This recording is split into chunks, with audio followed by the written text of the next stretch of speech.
Every day, your attention is either working for you or against you.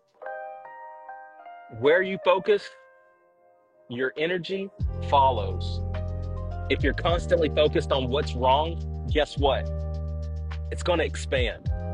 But when you lock in on your vision, when you choose to focus on what you want to create, everything starts to shift. It's like it's like walking a dog. When you let that dog lead, you're all over the place. But the moment you take the lead, the path becomes clear.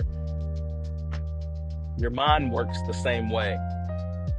Guide your focus with intention, and your reality will follow.